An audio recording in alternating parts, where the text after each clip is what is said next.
नीट परीक्षेतील पेपर फुटी, UGC net वाद, विद्यार्थ्यांचा संताप, सोनम वांगचुकांचे उपोषण आणि देशभरातून केंद्रीय शिक्षण मंत्री धर्मेंद्र प्रधान यांच्या राजीनाम्याची मागणी.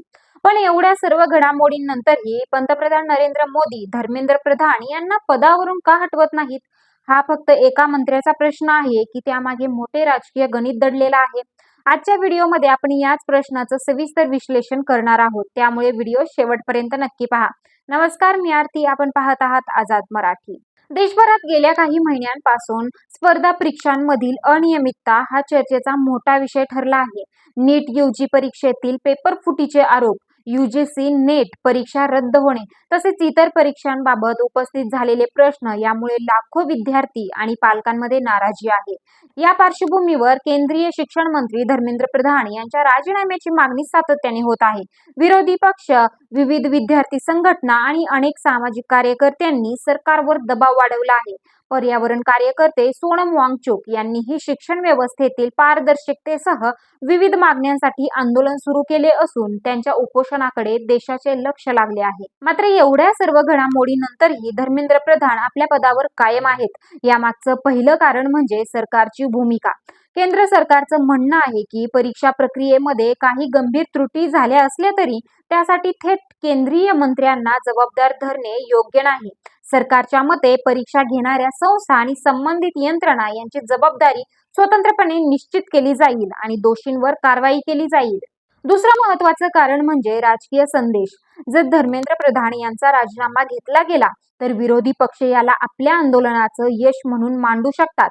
त्यामुळे सरकारवर इतर मुद्द्यांवरही अशा प्रकारे मंत्र्यांच्या राजीनाम्याचा दबाव वाढू शकतो.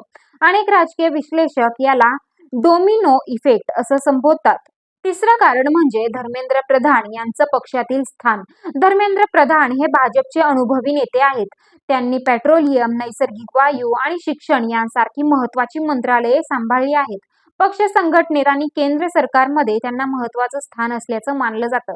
त्यामुळे त्यांच्याबाबतचा निर्णय हा केवळ एका मंत्र्यापुरता मर्यादित राहत नाही. भारतीय राजकारणात यापूर्वी अनेक मंत्र्यांनी नैतिक जबाबदारी स्वीकारून राजीनामे दिले आहेत. लाल बहादूर शास्त्री, टी कृष्णमाचारी, ए राजा, दयानिधी मारन, बी.एस. येडियुरप्पा, अशोक चव्हाण यांसारख्या अनेक नेत्यांनी गंभीर आरोप किंवा वादाच्या पार्श्वभूमीवर पद सोडलं होतं.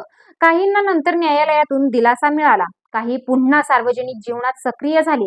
मात्र त्या काळात नैतिक जबाबदारीचा मुद्दा अधिक महत्त्वाचा मानला जात होता. मात्र या सर्व मुद्द्यांवर सरकारची भूमिका वेगळी आहे. सरकारकडून वारंवार सांगितले जाते की चौकशी प्रक्रिया सुरू आहे, संबंधित स्थानांवर कारवाई केली जात आहे आणि केवळ राजकीय दबावामुळे मंत्र्याचा राजीनामा घेण्याचा प्रश्न उद्भवत नाही.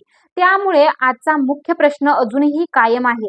देशातील विद्यार्थ्यांचा विश्वास परत मिळवण्यासाठी नैतिक जबाबदारी स्वीकारून राजीनामा देणे आवश्यक आहे का, की दोषी व्यक्तींवर कारवाई करून मंत्रिपदावर कायम ठेवणे हीच योग्य भूमिका आहे?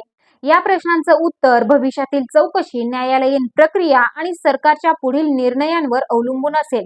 या विषयावर तुमचं मत काय आहे? शिक्षण मंत्री धर्मेंद्र प्रधान यांनी नैतिक जबाबदारी स्वीकारून राजीनामा द्यावा असं तुम्हाला वाटतं का, की चौकशी पूर्ण होईपर्यंत त्यांना पदावर कायम ठेवणं योग्य आहे?